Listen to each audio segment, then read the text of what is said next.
Hello, good evening. It is Friday. It is just gone 7:30, so it is a regular slot for the season. Of course, it is the Arsenal Women's Show back for the 2023-2024 season. Now, we've got a lot to talk about, haven't we? Because there was a very disappointing result, wasn't it? Last weekend, the Arsenal women went out of the Champions League already. Well, seems unbelievable, doesn't it, after last season? But that's the fact of the matter. So we're going to have a look at that, what went wrong, what impact it's going to have on the club as a whole on this season. Maybe there's some positives to come from it as well if we look hard enough to find them.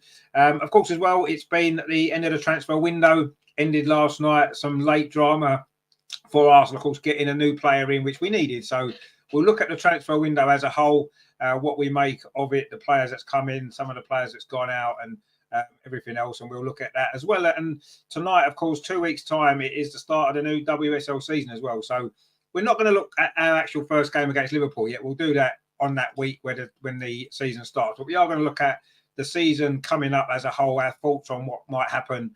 You know, obviously a lot of movement, players coming into the WSL, players leaving as well. Of course, some of the top teams have lost some top players. So we're going to have a look at the season as a whole, and we're going to give a prediction of how we think Arsenal women are going to do this season, because I think despite the Champions League, we are all quite excited. So lots to get through. We're going to get cracking the other side of our new little tiny intro.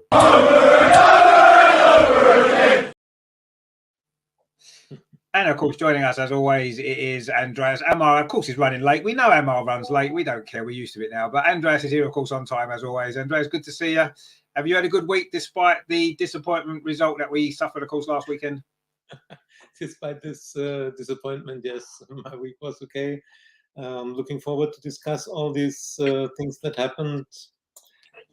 Yeah, of course, we have to deal with the situation now, how it is, and it's still disappointing when you see the development of the Arsenal women and the recruitment, the new signings, the way we want to get forward, and this is a big blow.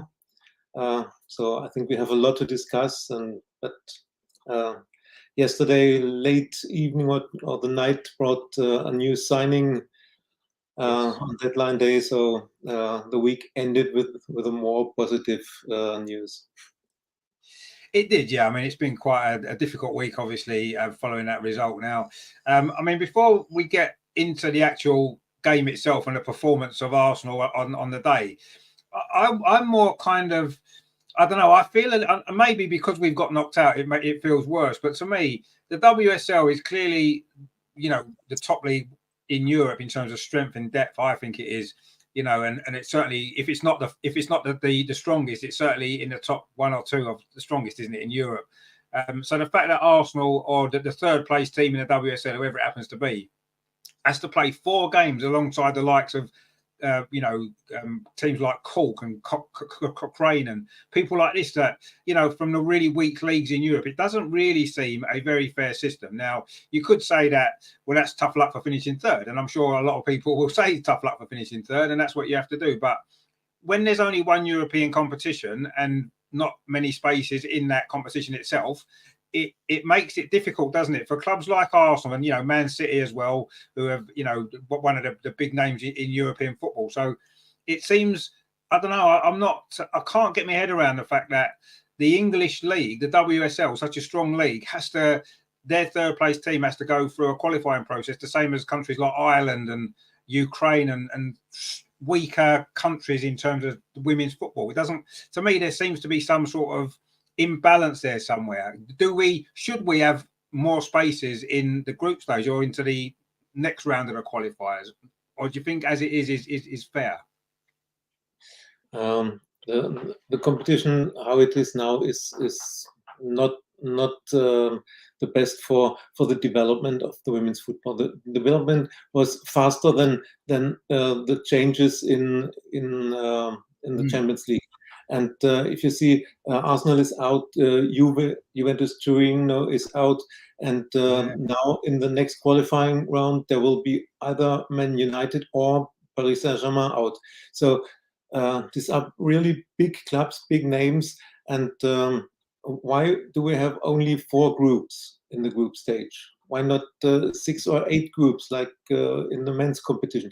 And then more big clubs or clubs from the bigger leagues, from the best leagues, would have a chance for a place in this group stage, or have a second European competition that the teams that lose in the qualifying rounds enter this lower competition, like a Europe Conference League or something like that. There must be changes, and not. I read today that UEFA is thinking about a change in Champions League, Women's Champions League. They are thinking about it. Will it take another year, and then they make another reform and say in 2025 or 27 we will change the system again? That's too late. It's of course now this year it's Arsenal who is out, and it really hurts. But it's also a blow for the development of women's football when you see that we were the one team that sold out a big stadium with 60,000, and this team is out now. There is something wrong. As I said, Juventus Torino out, and just imagine if Man United beats Paris Saint-Germain. Then with Paris Saint-Germain, there is a team that was in the semifinals for the last decade always. There is something wrong in this competition. And of course, this year we are the ones who are out. It still hurts because the plans were different. There was already said we will play all group stage matches in the Emirates and the knockout stages, and now there's nothing.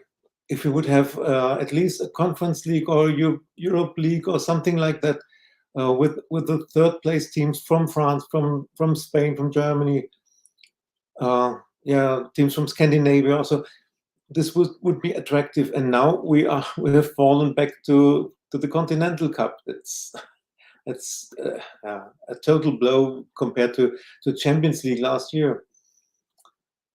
It is. I hope that UEFA will.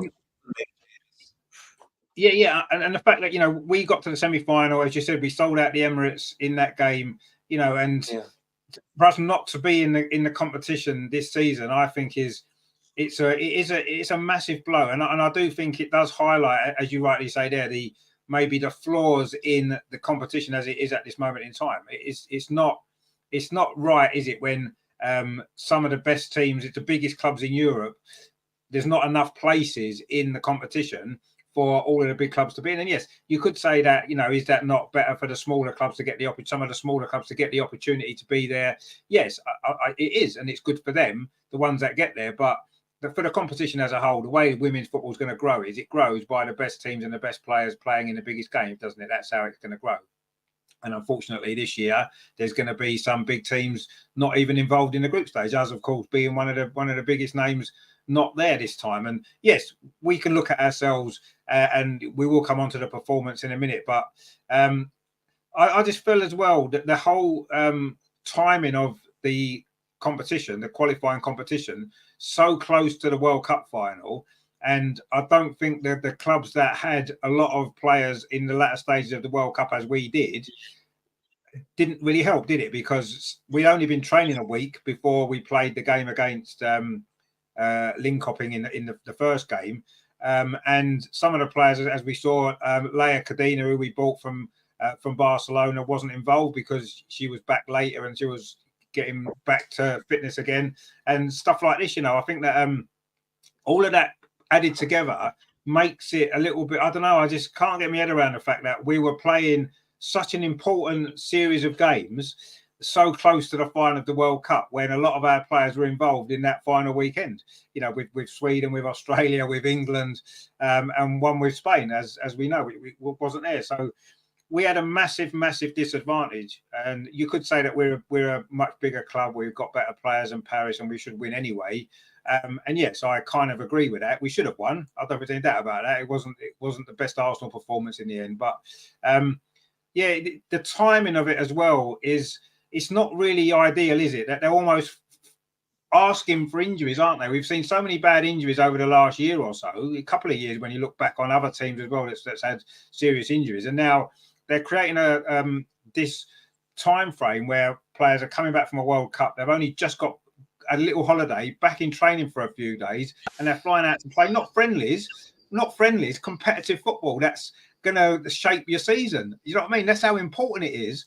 And it's like they've thrown it into, we played them. I think we played them games as pre-season friendlies, not because we didn't want to win them, but just that our preparation was only able to produce a pre-season friendly type performances, wasn't they? And although we had some good moments in the games and some bad moments, I mean, should they not have tried to look at it? And I know it's difficult with the domestic season starting quite soon and stuff. It's difficult to fit it all in, but they knew when the World Cup was on. They knew when the World Cup final was on.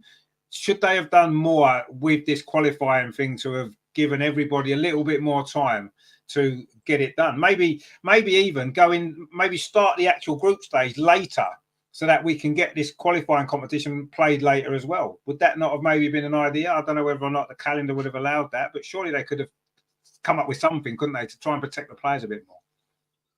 Yeah, I think one of the problems is they say the World Cup is a FIFA competition and the Champions League is UEFA. They have different calendars, and FIFA decides when they want to play the World Cup, and the UEFA decides when to play their Champions League, and the domestic leagues decide when to start the league competition. But it's not only the problem that there was only 10 days or so. It's also the problem that too many matches in too short times. And last year we saw what happens: injuries to the top players. And this year won't be different. Now the only solution is that the big teams need very big squads.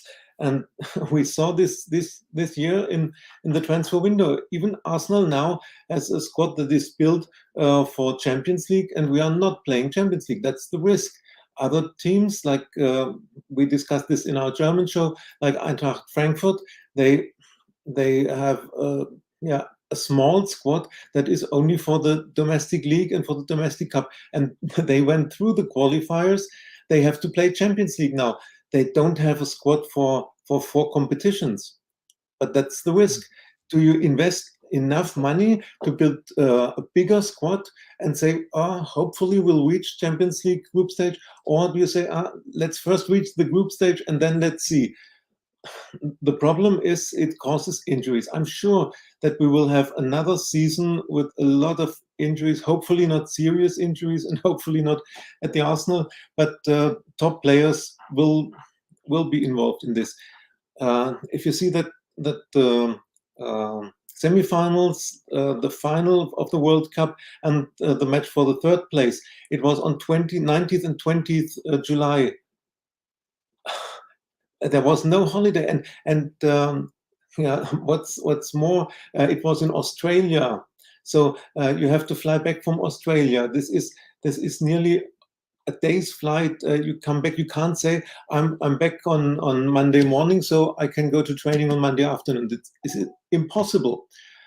And of course we had the problem that in all 4 teams that were in the semi-final, in the finals at the World Cup, there were players from Arsenal. We had 8 players in the round of last 4 the World Cup, and we couldn't get them more free days, more holiday, and we have a lot of new signings.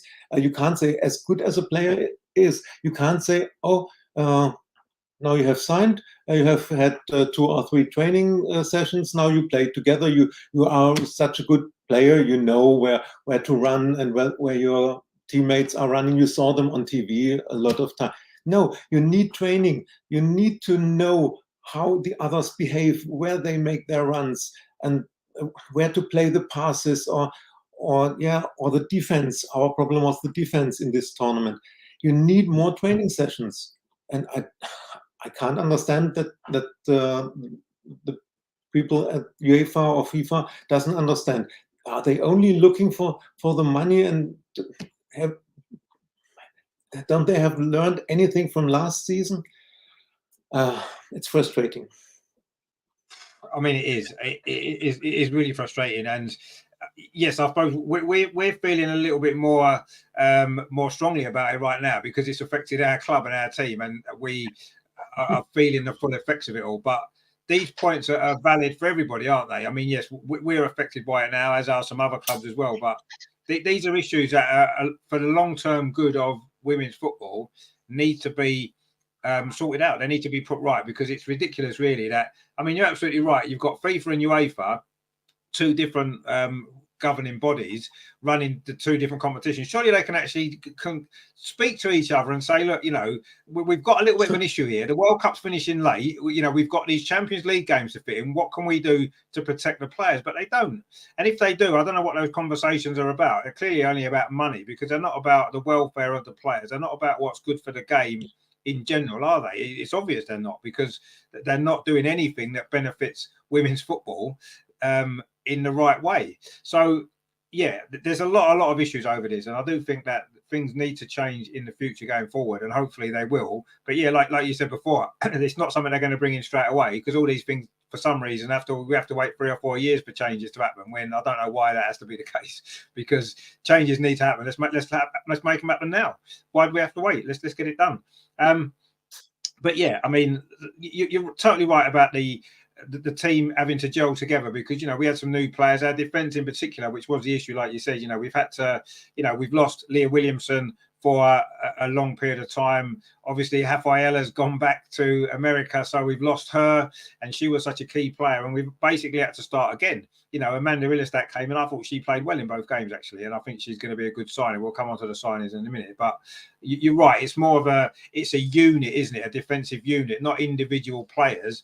And as a defensive unit, it was a little bit of a new team in many ways, a little bit of a new defence. And we struggled in some aspects of that Paris game, didn't we? Now, for me, I have to say that some of the goals we conceded in that game were terrible. They were almost like amateur goals, wasn't they? There wasn't like Champions League, you know, top international players shouldn't be conceding goals in the manner that we did. I mean, the first goal that was a cross. I mean, Manu Zinsberger, she's a bit under pressure this season for a place maybe now with Sabrina coming in, and she didn't cover herself in glory with that one, did she? The second goal was just, we completely switched off from the kickoff. I mean, ridiculous. And the third goal wasn't exactly great defending either, was it? With leaving a player free at the far post to have a simple finish. I mean, 3 goals that all of them were avoidable. All of them should have been avoided. And it's annoying as well, because we had, I believe, last season, despite the difficulties that we still had the best defensive record in the WSL, didn't we? And we concede goals like that when we shouldn't have been conceding goals like that. It's such an important game. So yeah, that was the worst part of it. I did think, though, on the positive side, once again, as we showed last season, when we're under a bit of pressure and when things are going against us, we've got such a good spirit, haven't we? I mean, I thought them 2 goals, I thought we were dead and buried, honestly. I thought that was it. We were out and it was over.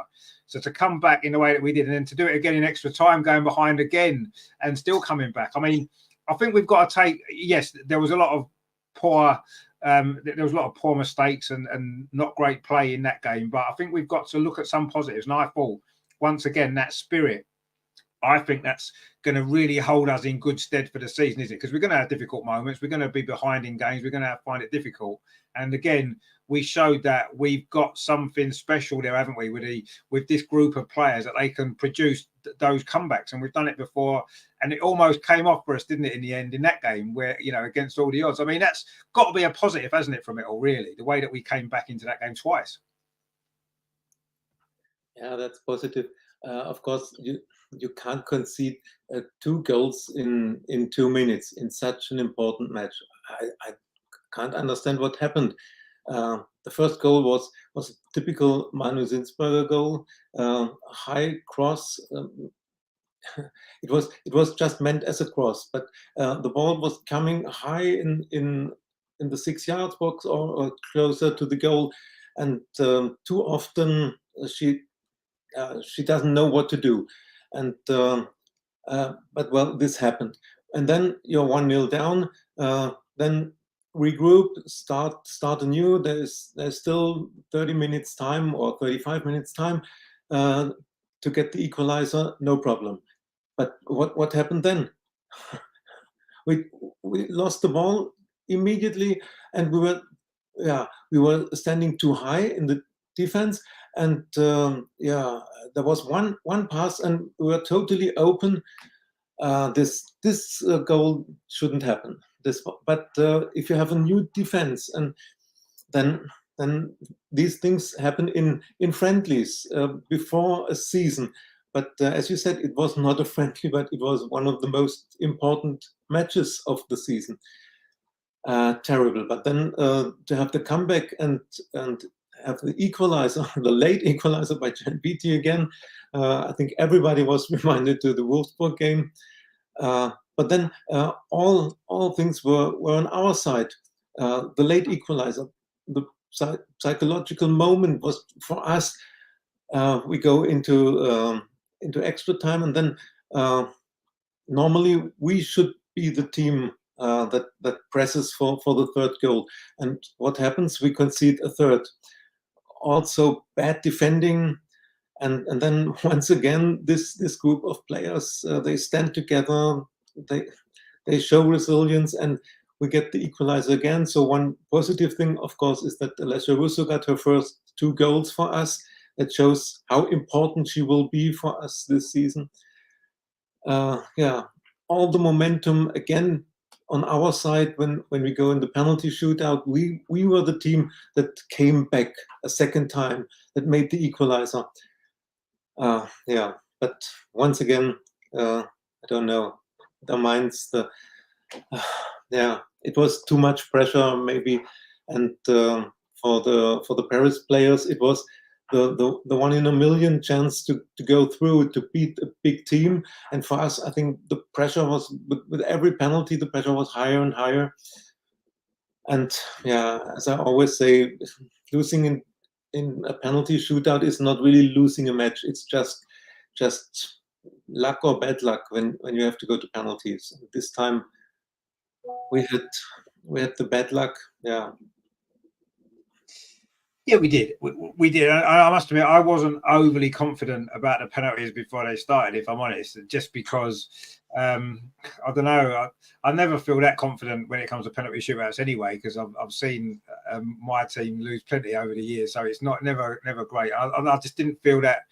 I never felt confident that we would go through. And of course, once we were the first team to miss, and I just felt that was probably, we're not going to come back from that, and we didn't, which was a surprise, because Manu Zinsberger, for all her criticism, she is generally quite good at saving penalties, and she didn't manage to save one. And they were good penalties from Paris, to be fair. They were all in the corner or high up, and they were difficult penalties to save, and she guessed right on a lot of them. And I thought she would save a couple of them, just because that's generally what she does. She made one good save, of course. It wasn't quite enough in the end, but that was, I wasn't overly confident about winning that, but as you say, it's a lottery, isn't it? It isn't down to the better team winning. And I think maybe had that been the case, had we actually lost the game, I maybe would have felt a little bit better about it. The fact that we didn't lose the game, we drew the game, seems even more harder to have gone out of the Champions League and all that means financially for the club and whatnot. To lose it in that way, but it is what it is, and we have to accept that's the rules of the game. If you don't win, it goes to penalties, and you have to try and get through there, and we didn't. We've had some comments coming in. Of course, Terry is always here. How you doing, Terry? Good to see you, my friend. He says, good evening, Richard, and the one and only man of mystery, Andreas. Good to see you again. Yeah, good to see you as well, my friend. Hope you're well. He says, come on, you girls, indeed. He said, I'm looking at it as a blessing in disguise, gives the girls a rest, ready to win it next season. I mean, that's a good point, because I do feel as though, yes, we wanted to be in it this season, and that we came so close last year to get into the final. But maybe having a year out of it won't necessarily be a total disaster, because as you said before, Andreas, we've got a squad, haven't we? We've built a Champions League squad, and this Champions League squad is going to be here next season, and we can hopefully not have to go through the qualifiers, because we're going to be first. We're going to win the WSL, of course. We'll talk about that a bit later, but we've got a squad to compete in the Champions League, haven't we? And maybe having a year out of it's frustrating, but overall, it might, if it means we can have a clean sweep in domestic competitions and then go in the Champions League next year, maybe Terry's right. Maybe it could be a blessing in disguise. We don't know yet, do we, until the season pans out? But yeah, it's one way of looking at it, and maybe you're right. Maybe it will be. We'll have to wait and see, won't we? Terry says, just imagine how good these girls will be playing together for a season. We just have to win everything domestic and quadruple the following season. I mean, again, that's a good point, isn't it? Because the new signings coming, we're going to talk about new signings in a minute. They've got a year now to adapt to each other and to the team, and that might be a good thing. Of course, some of our injured players are going to be back for the season after, aren't they? You know, Leah Williamson hopefully will be ready. Laura Wainwright, Beth and Viv coming back soon. So we could be even stronger, couldn't we, the season after? So yeah, maybe it's not the total disaster that it felt at the time, and maybe as time goes on, we may end up thinking, okay, you know, one season out of it's not the end of the world if it means we're going to be back stronger afterwards. We've got the magnificent Jafar in the chat. How you doing? He says, happy to see you guys again. Hope you're doing well. Yeah, good to see you as well. Looking forward to obviously the new season. Unfortunately, there won't be Champions League, but lots to look forward to. We'll come on to that soon. Jafar says, so happy with the transfer window. I wish we could add another defender, especially right back, but overall it's a good window. Yeah, we'll come on to the window in a minute. I agree. We'll talk about the new signing. Yeah, it's been great, really, isn't it? Jafar says, I'm gutted we're out of the UEFA Champions League. Yeah, I think we all are. But FIFA is a joke. How on earth do you have UEFA qualifiers a few weeks after World Cup? Yeah, exactly, yeah. This is a complete joke. I feel sorry for the players that participated in the World Cup. Yeah, it is. It is crazy, absolutely crazy. But, you know, the money is more important, isn't it, as we said. Terry says, blimey, you two are on a whinge fest tonight. Well, you know, these issues are there. And sometimes it's easy to ignore them when your club aren't affected. And when your club are affected, they become a lot more important, don't they? But they're important issues anyway, and they need to be addressed. And, you know, if it takes Arsenal being knocked out of the Champions League qualifiers to get it addressed, because Arsenal's the biggest club in the world, then it might be a positive that we can get from it, can't we, at the end, maybe, if that's what happens. Terry said, look on the bright side. We could have had Arteta or Southgate as manager and not Jonas. Yeah, that's true, I suppose, at the end of the day. There's always a silver lining, isn't there, no matter how bad things are. We've got imperative views in the chat. Doing good to see you again. Apart from Russo, Beattie looked the most threatening. She did, actually, didn't she? Again, Jem Beattie comes on, plays up front for 5 minutes, gets a goal, and then goes back and defends again. So, yeah, she was brilliant, wasn't she? Got a great header as well. That was, I mean, I know it's only very early in the season, 2 games in, but that's my moment of the season so far, without a doubt. Jem Beattie's header there, the last seconds of the game, brilliant. I enjoyed that. That was really good. Jafar says, Leah Williamson was right. It's all about money. Absolutely it is. Yes. Unfortunately, it doesn't help now, does it? I mean, you know, we love Leah and we are campaigning for women's football is brilliant, but when women are demanding equal pay or more pay, where does that money come from? You know, the people that run in the game need to get the money to pay them what they want. And that's why sometimes money is overruling some common sense in the decision-making of the game sometimes. So as much as we support all the girls and we want them to, you know, the issues that they raise are important issues, when money comes into it and then wanting more money and more bonuses and more this, that and the other, which they deserve. I'm not saying they don't deserve it, but where does that money come from? That's the issue, isn't it? And by needing more money into the game without it organically being generated at the moment, because it's still a lot smaller than men's football, isn't it? Let's be honest, in terms of crowds, in terms of sponsorship and everything else, it's still a lot smaller. And while that's the case, the only way they can almost try to bridge that gap is by creating money from stuff like this, more games, more matches, and creating these problems. It's a difficult balance at this moment in time. It will sort itself out because women's football is going to become as big as men's football, I believe, in terms of spectators in the stadiums and sponsorship and all that kind of stuff. It will happen.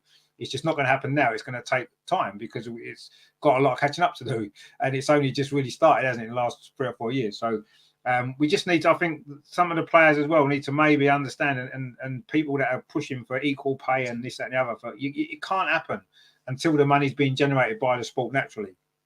And unfortunately, at the moment, we're not in that place, are we? So we need to, everybody needs to bear that in mind as well, and you know, look at it, try and build it in the right way, and not put players at risk. You know, from injury, as we said, because the number of games, the lack of rest in between, and the pressure and all this kind of stuff. So yeah, it's a tough balance. It is. And it's up to the people running the game to make the right decisions that aren't just based on money. Yes, money is important, of course it is, and we need more money in the game. But we need to do it in a way that isn't going to be threatening the very future of it, really, which at the moment it seems as though it is. But maybe it's a transition and it will sort itself out over time, and hopefully it will. But my worry is the people running the game, are not the right people to be running the game, unfortunately, as we've seen in the men's game, what's happened there and what's going on. So anyway, Imperative View says, everyone apart from Russo and Jen were poor. Frida in particular was shocking. Yeah, I thought Frida, that's probably the worst game Frida's had for a long time in that Paris game. And I'm not going to blame the players simply because they're in pre-season, and we're not going to expect them to suddenly come straight in and produce their best performances. Some of them did well. You got to think Russo's not long back from the World Cup, so she's still on a bit of a high, and she's still fit and playing competitive football. Yes, Frida was at the World Cup as well, but they went out very early, didn't they? And she's had a longer break, and she maybe needs a bit more time to get herself back. And all the players are going to be at different levels of fitness, aren't they? I mean, yeah, Frida was terrible in that game. During the game, I was saying it several times. It's just she had an awful game. And, of course, she missed a penalty. I was almost expecting her to miss it, the game that she'd had. I thought, don't let Frida take one because she hasn't had a great game. And the chances are she was going to miss, even though she's a good striker of a dead ball, generally. All her free kicks in that game were dreadful. So the chance of her scoring a penalty didn't seem to be very high, did it? But, yeah, I'm not going to criticise the players because I don't think a lot of the players wasn't ready to be playing a game of that importance at that time. And that's not their fault. It's not the manager's fault. It's just, unfortunately, the situation that they were in, having to play the game in pre-season, a week into pre-season training or 2 weeks, whatever it is. Ridiculous. So, yeah, I agree. Frida wasn't great, but I'm not going to point a finger at any player just because of the situation. Imperative View says you could spin it the other way. Why do we have to concede a goal in order to get serious? It's becoming a common theme. Yeah, no, that's a fair point. Actually, you're right. We're going behind and having to fight back and showing that spirit. Why do we need to do that? I don't say we need to do that, but it's a different game, isn't it? When you score first and you're in front, the whole game is different, isn't it? The way that you view the game when you're playing a game as well, it's different, isn't it? You're not chasing, and quite often we'll score first, we'll go 1 up, 2 up, 3 up, and the game's done, and we don't have to show that spirit, do we? It's only when you need it. You need it when you're behind, and when we go behind, we generally show the spirit. So I'm happy with that. Yes, we can score first and give everybody a bit of an easier time. Certainly, us watching, but yeah, the fact is, you're not going to score first in every game, and if you're going to concede first, what you have to do is you have to show that spirit to get back into the game quite often. And at least we're doing that on a regular, consistent basis, aren't we? And we don't think to ourselves, oh, God, we're going to fall apart. No, we kind of know that they're going to battle and fight back. And sometimes it's going to work and we're going to win. Other times it's not. And unfortunately, this time it wasn't quite enough, was it? Although it could have been. If we took that chance at the end with Frida, as you know, we just mentioned Frida, she missed that big chance again, didn't she? Imperative View says Manu has to go. Ertz would have been an absolute dream. Yeah, I think she would have been a great signing, but I think we've got Sabrina, and I think Sabrina's a great goalkeeper. So let's see what happens this season. I agree. Manu's maybe past her best a little bit, and she's a little bit of a liability at times. I mean, we've got another goalkeeper now, so we've got that situation kind of covered, haven't we? Did we need Mary Earps as well? Of course, it would have been great, wouldn't it? Let's be honest. But I'm happy with Sabrina as number 2 at the moment. But we'll see how that works out. Imperative View says Leah was non-existent. Kimmy was carrying the whole midfield. Yeah, but you see, Leah again, I agree. But you've got to look at what level is she at this point in pre-season. Kim wasn't at the World Cup. You know what Kim's like. She'd have spent all summer keeping fit and doing whatever she needed to do because that's what Kim does. Unfortunately, Leah was at the World Cup. She's had a holiday and maybe she wasn't at that same level in terms of fitness and sharpness and stuff for some of the other players. And that's unfortunately the situation that we found ourselves in with the timing of the game. Terry says, let's be honest, we didn't really do enough in the first half to kill Paris Hearts. We kept them in the game and gave them hope for a second half. Yeah, we did, but that's down to us as well. Absolutely, yeah, we didn't play well enough. We didn't, but we're in earlier in pre-season than they are, and we don't want to make excuses for it. We weren't good enough on the day and we lost, and that's it. But yeah, there are excuses that we could make. Imperative View says there without UEFA Champions League, I feel as though the addition of Kyra and Cooney Cross will limit the games Cooley's going to get potentially. Yeah. Should we send her out on loan in January? Well, we'll see. We'll have to wait and see, won't we, how it works. I mean, I think everyone's going to get game time this season anyway, even without the Champions League. I still think they will, but yeah, we'll see about that. Imperative Views also says, I disagree. City have had the squad but they've struggled to even make a genuine attempt to win the league. That's true. It has led to them being out of the Champions League for 3 or 4 years. Not having Champions League isn't something to make. No, you're right. I mean, but Man City are still a big name in European football, aren't they? I suppose, and it's a big name not being in it, like it is this season with Arsenal, isn't it? Russ says, a terrible performance. It needs to be addressed. Losing in the Champions League is a disgrace. Well, I mean, it's not great, is it? But I say there are mitigating circumstances that we can maybe understand. Jafar says, Manu has been terrible since last season. She's so poor in defending set pieces. She doesn't come out to win the ball on her feet. She looks scared. I now understand why Jonas wanted her. Yeah, I mean, I don't think anybody would disagree with any of that you just said there when it comes to Manu. I think, she's a good shot stopper and she's kept us in plenty of games. But, yeah, I agree. She's got too many faults now, too many flaws in her game that are costing us important moments. And I think that, now's the time to not move her on, but maybe now's the time for Sabrina to come in. Obviously, Mary Earps, we must have wanted her if we put a bid in, as they say. So, clearly Jonas is looking elsewhere in terms of goalkeeper, and I think we know why. Terry says, that's it, Andres, 31 minutes and you cracked a smile. That's better. I hate seeing you say, well, it's been a tough week, hasn't it? We've had a tough week, but we're getting there. Terry says, as we all know, money and politics ruin everything when it comes to sport. They do, indeed. They do. But without money in sport, we don't have a sport, really, do we? So it is a balance that we need to get right. And unfortunately, the people running it don't want to get the right balance. They want to get what they can out of it, don't they? Or they seem to want to. And Peter View says, Champions League is massive. It is. The finances, exposure and attractiveness that Champions League provides can't be underplayed. No, I agree with you. Why can't we consistently qualify? It's disappointing. Yeah, it is. And, last season, let's be honest, though, there was a time when we didn't even think we were going to get top 3 to get into the qualifiers in the first place because we were fourth for a long time in the season, wasn't we? So, we ended up scraping into that top 3. We were delighted to do it. And unfortunately, it's not meant to be. But, when there's only 2 places and even there's only really 1 place guaranteed in the group stage, isn't there? So it's difficult, isn't it? You can't guarantee it every year because you're not going to win the league every year. We might start doing it again now, but, the way things are, it's difficult, isn't it? It's difficult to guarantee it, isn't it? That's the problem that we've got. And we'd have to see, obviously, how it works out for us this coming season, which is going to be exciting, isn't it? And talking of exciting things, we have got Amar is here. Well, we can't really see him actually. Again, look, you see, he's all dark, isn't he? Man in the dark. Oh, well, it's fine. Well, I was on full blast. It's just a picture in there. Yeah, but it's behind you. The problem is the light's behind you, not in front of you. Much lighter. You need to turn your desk around the other way so that the light's shining on you rather than behind you. But anyway, it's good to sort of see you anyway. That's full blast. That's full blast. That's full blast. That's full blast. Yes, I know, but it's facing the wrong way. It can be as full blast. It's like the sun and the moon, isn't it? The sun is always bright, but we don't always see it because sometimes it's the other side. Oh, so we're in the dark. It'll get brighter. Hopefully, it'll get brighter. Hopefully. You need to get yourself a little lamp that sits in front of you. That's how we. It's just not bright here. It's a lot brighter here than it makes it look out on the screen. Let me tell you. Yeah. Yeah, because the light's behind you. I keep saying it. That's why. If the light's behind you, we're not going to see it, are we? But anyway, it's good to see you, and we can sort of see you. It's good to have you with us. Anyway, obviously we've been discussing the Champions League and the disappointment of losing, of course, and going out. Yeah. I mean, what did you make of it? Because obviously the timing of the game wasn't great for us. Pre-season World Cup, all that kind of stuff. What did you make of it, and what did you make of the performance? Because it wasn't great, was it overall? Let's be honest.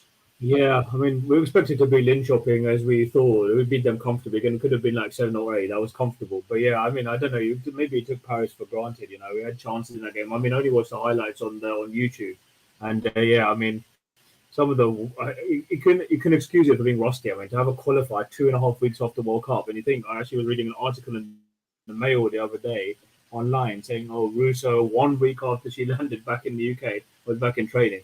I mean, I don't want to bang on about the schedule, but I just don't. I'll go into that in a bit more depth later. But yeah, I mean, I don't know if you can use it fatigue or whatever. But yeah, some of the defending clearly wasn't up to scratch, especially for the Paris' second and third goals. We scored a couple of good goals ourselves. Again, when you're chasing the game, there's that added pressure, and even then, to score in the 96th minute to take the penalties and relying on Russo as well to get us to extra time. You could see there was that rust, and maybe we underestimated them. And I don't know. Yeah, I mean, freedom is a glorious chance at the end. You could see everyone just a little bit off the pace. You know, I mean, half that squad has just come back from the World Cup and to play not even 3 weeks after that. I think it's almost scandalous in a way, isn't it? If you think about it.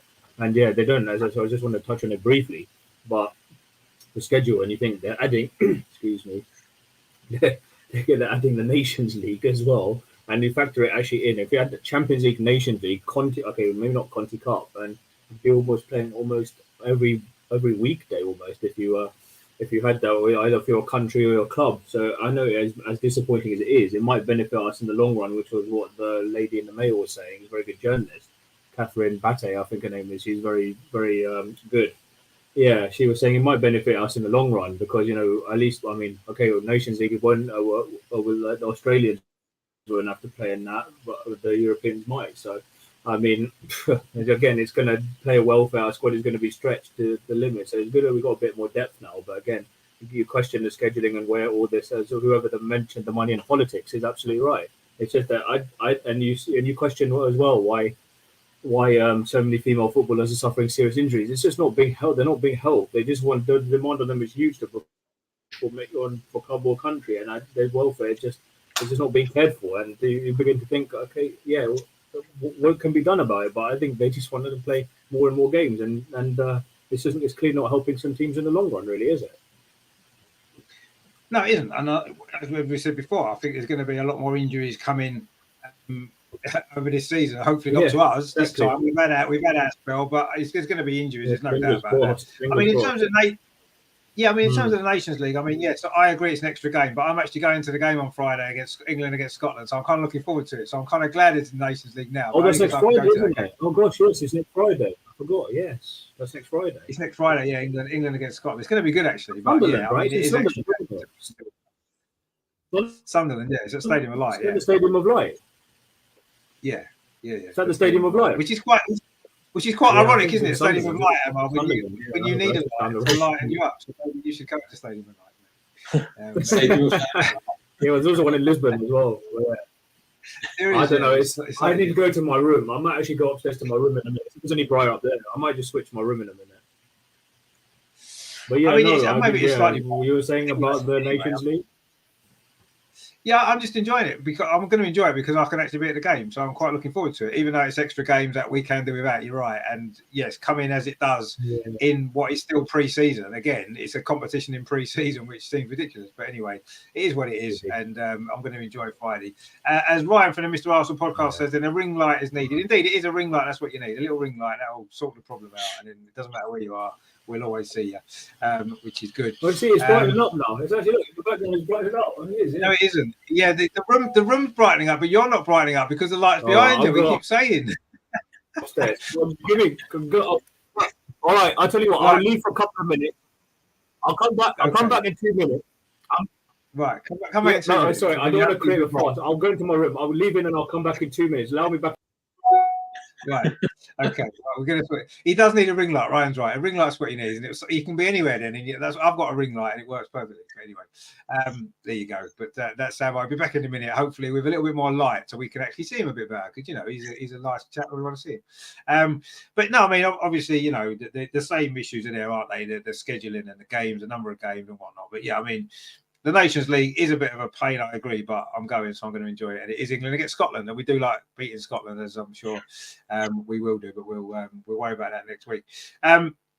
So yeah, I mean, we could talk about the Champions League and the organisation of it and the performance, and we could go on about it probably for the next 2 weeks. Actually, unfortunately, it's not going to change anything because we're out, and that is unfortunate situation, isn't it? So yeah, it hurts. It's going to take a while to get over it. We don't get those brilliant Champions League nights at the Emirates.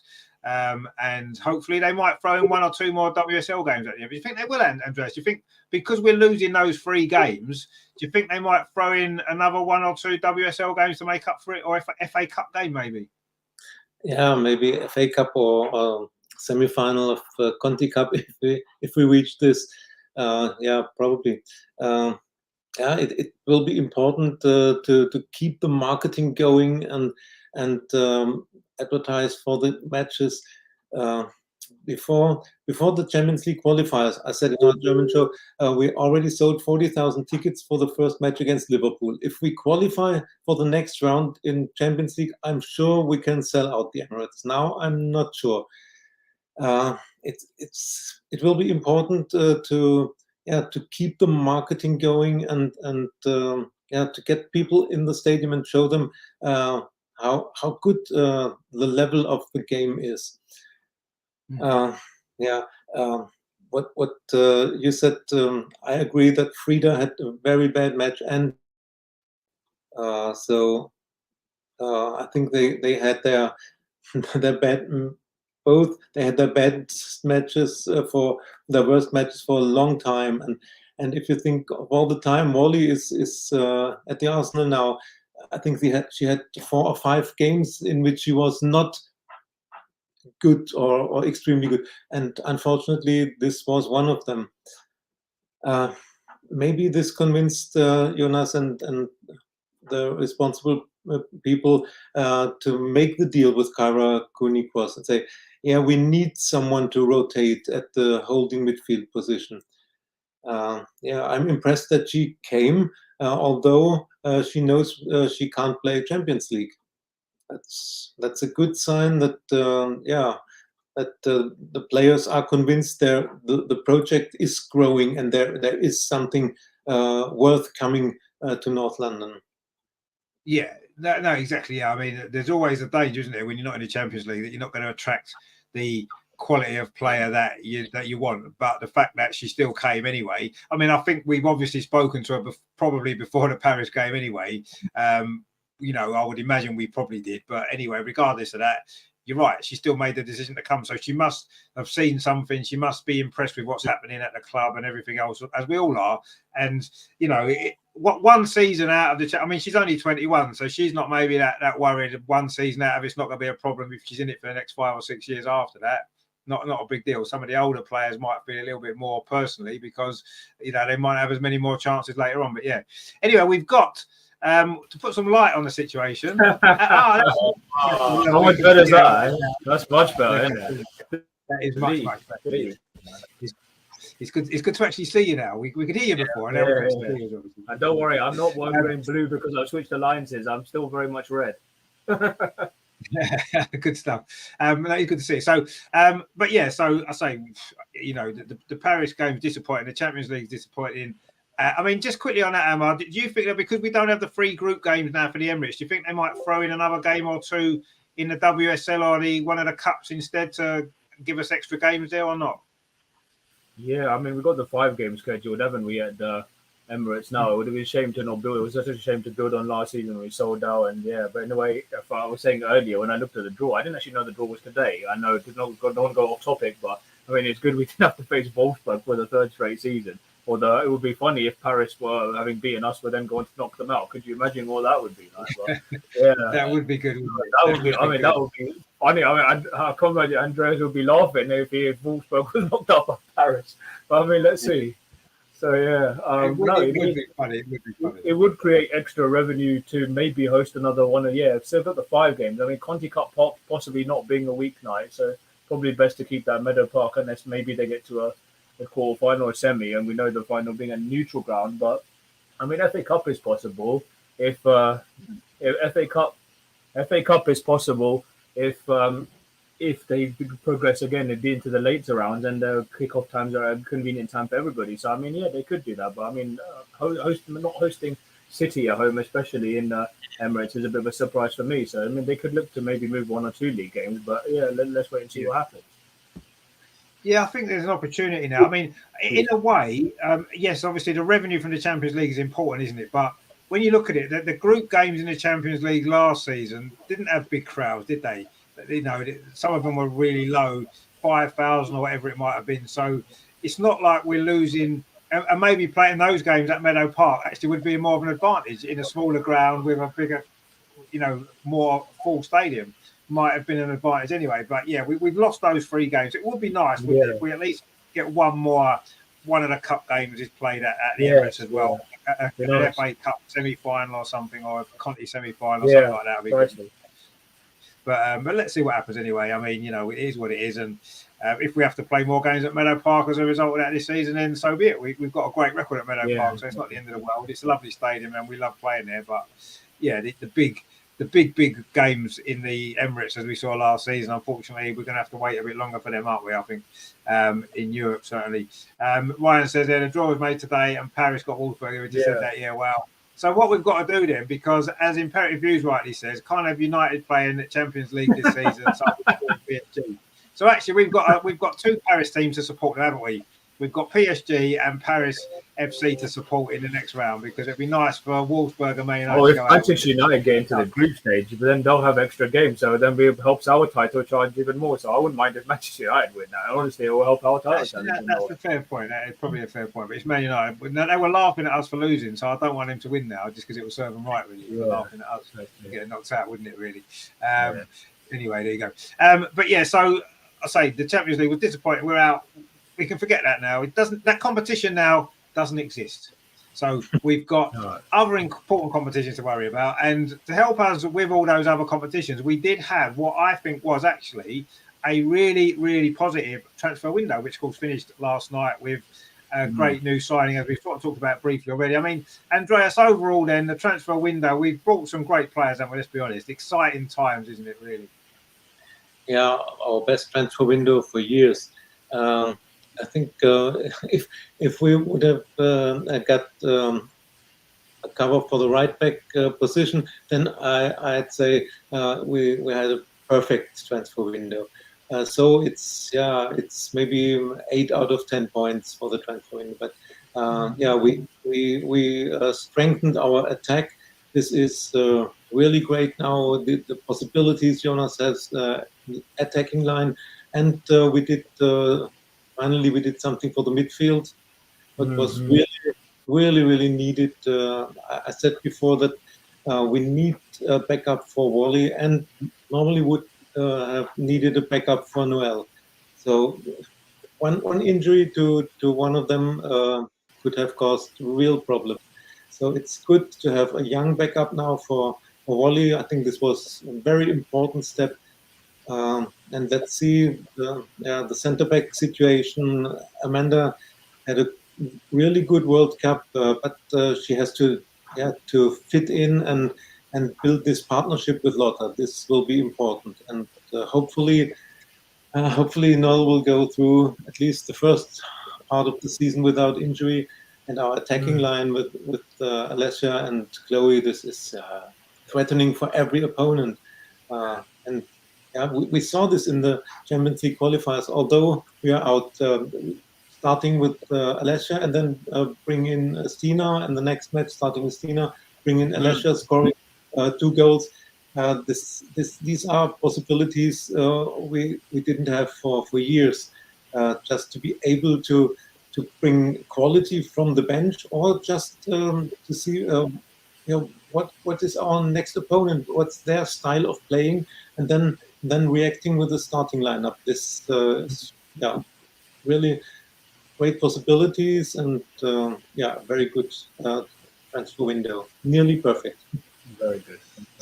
Yeah, I mean, I understand the right back situation, obviously, with Laura being out for the majority of the season. And I think Noel, as much as we love her and as great as she is probably at her best years already, maybe. Now, I do feel as though, because towards the end of last season, we played a 3 at the back, didn't we? And when you think about it, we've got Amanda now, we've got Lotta and Kadina. We could play a 3 at the back, and then you've got 2 wing backs, which we could push on. Maybe Victoria Pelova could maybe play that role, so I think we've got options. So yeah, we'll see what happens. But the good thing is, I totally agree. We've strengthened we strengthened the defence with 2 great defenders. We strengthened the midfield with Kyra Cooney-Cross, who of course joined last night, and we've strengthened the forward line with Russo. And don't forget Chloe Lacastle, I thought looked really good in those games that we played. I know the team wasn't great overall, but she looked quite good, I thought. So it's been, I'm really, really happy with the transfer window. And I think Jonas has got everybody that he seems to have wanted, because he said he wanted one more, didn't he? A couple of weeks ago, he said he wanted one more player. He's got one more player. So I think he's happy. I'm happy. Amar, are you happy with the transfer window? Yeah, I think I'd go follow on from that. I'd probably say 8.5, possibly 9. I think it would address all the key areas. I mean, goalkeeper, I think we still have that. I know he sent one out on loan. I mean, Manu will probably still be number one. I know people, she has her critics. Just to touch on what earlier, I know fair enough, people think she's past the best, but she has been approved to be a reliable stopper in the past. Okay, she does struggle a bit with the high ball, but yeah, I'd like to see some mix it up a bit more with Sabrina. And then I don't know, we don't have a third goalkeeper, do we really? No, we've got the youngster Naomi Williams, who's been on the bench. Yeah, she's not so I really mean, let's see. Well, let's hope nobody gets injured between now and January, otherwise it could be disaster. The key area was Do you need 3 goalkeepers? Do you really need 3 goalkeepers though? Because, like you said, the yeah, chance of 2 goalkeepers getting injured at the same time seems unlikely. Exactly. And we do have Kayla Marquise on loan. We could always bring her back. He sent her on loan to Bristol City, of course. Yeah, that's right. Yeah, if we needed to. No, but, I mean, I'm not too worried about that, really. I think the priorities you could tell, especially towards the back end, we were struggling in defence with numbers. Kat, Stefan, Lotta to slot into centre back, Leo, Rafa. The key was to find a replacement for Rafa. I think Amanda showed, with the experience she's got. I even actually picked it. I said when she left PSG, I said let's go for her, and it was good. They went and then got her, which was really good, and she had an excellent World Cup, and she's definitely going to be a threat from set pieces. So that's good in a way. And it gives us options. You could have Steph playing on the left. You could have possibly Katie, as you said, playing as a wing back. So it'll be interesting to see. It's a good headache to have for the manager, and right back as well. When Laura comes back, you start Kadina there. Who do you start at right back? It's good down now. He's got the options and as backup, or we can play them as wing backs. And in the midfield with the addition of Cooney Cross, it gives us that backup as we were craving for Leah should she get injured. And you've got options. You've got Palova, you've got Frida, you've got Katrine as well. So again, it's a good headache to have for the manager. And then, when you take a pick with the forward line with Beth and Viv still to come back, you've got 8 forwards to keep satisfied across the whole season. Like, how are you going to keep them all satisfied all at once? And so no, but it's good to know that we've got that depth now. And no Champions League, less games hopefully, less players getting injured, and hopefully we can still have a successful season and build on what I saw in the documentary as well, where he knows he can pick apart opponents, he knows their weaknesses, but it's good to have that headache going forward, I think. It is, yeah. I mean, Jonas has said, hasn't he, on a few occasions that he looks on it as a starting 11 and a finishing 11.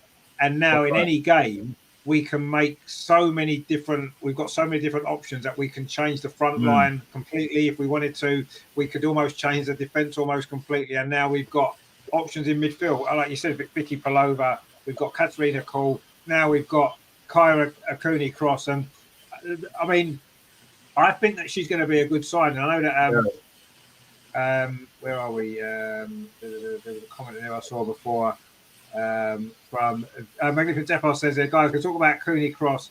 I'm so impressed with what all this is. The thing was that there was kind of talk of her moving to the WSL during the World Cup, wasn't there? Not necessarily to Arsenal. We wasn't necessarily thinking at the time. But because there was talk of her moving, I kind of watched her in the World Cup a little bit more closely, thinking, she's a young player. And I agree. I thought she had a great World Cup, actually, didn't she? And my kind of thoughts watching her was, she'd be quite a decent player for us to sign, bearing in mind that we were under strength in that area. And the fact that we've got her, I think it's a brilliant signing.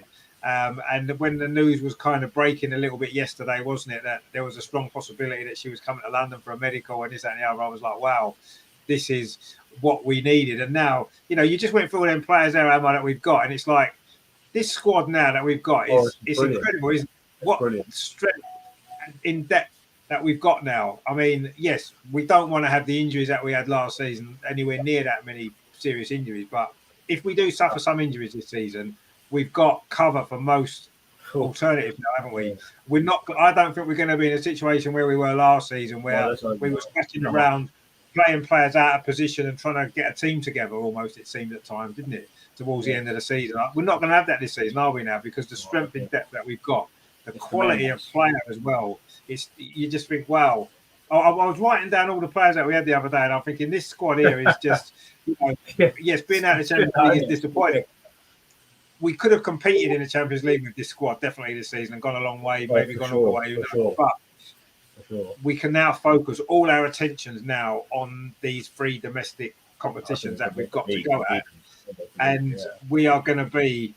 I think if Jonas can get this group of players, get a system and everything that suits everybody and can work and do it quite quickly, I think we have got a hell of a chance of having, despite this disappointment, having a hell of a season coming up. I really do.